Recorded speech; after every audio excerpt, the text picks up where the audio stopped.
Det vi som pleier stille opp når Se og Hør har fest, for å finne ut av hvem som drikker mest. Hele året går jeg rundt og gleder meg til neste gang jeg skal se Dag Frøland krabbe rundt på Grand. Når det tyter inn med kjendiser som vil ha gratis først, det kjempekø, men Harald Tusberg først. Og mens det regner med martini og det spruter av rosé, flimperer splin og maser efter te. Da stemningen på topp. La la la la la la la la la la la la la. Helt til Lars Jakob Krog skal kaste opp.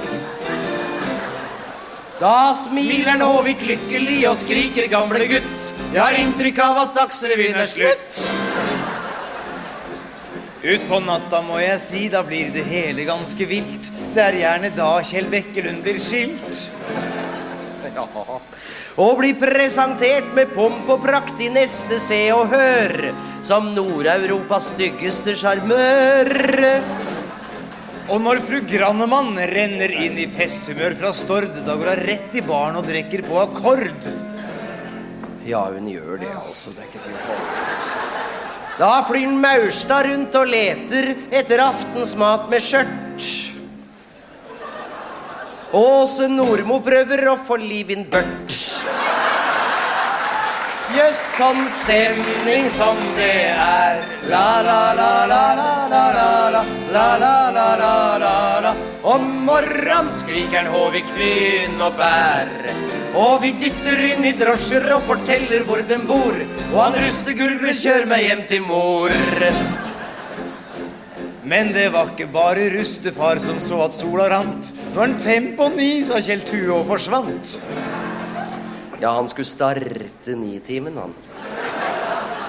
Og han Sørebø, han mimra. Jeg har vært I rein på styr. Det dagsrevy I kveld jeg bare spyr? Og på Kolsberg lå Frans Saksvik et med håret fullt av smør. Mer å drekke, unnskyld at jeg spør. Ut på toaletten satt en mann, han var ikke særlig pen. Men vi kjente den da igjen som Reiulf Steen. Morgenstund har gull I munn.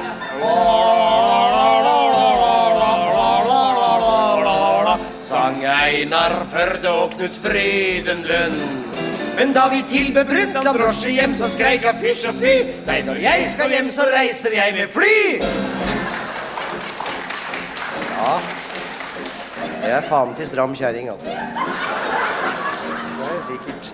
Å, du verden for et haraball vi holdt for Elton John. Hele popbransjen satt limt I rumpa på den.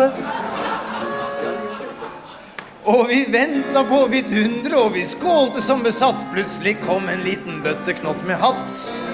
Det dette vi har ventet på, sa Lillebab sur til meg. Han jo like fet og liten, han som deg.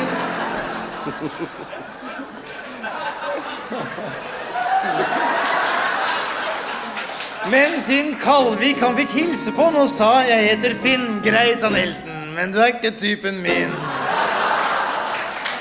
20 boys fra Metropol. La la la la la la la la la la la la la. Sto klar med hver sin skarplade pistol.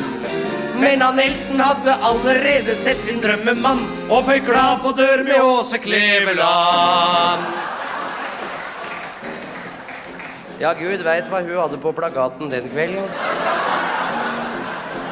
Det var I hvert fall ikke Frank Deilig.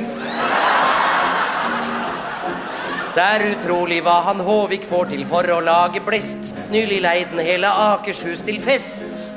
Og fikk dronninga av England gett med Philipsen på slep og hele Jungstorvet med diadem og kep.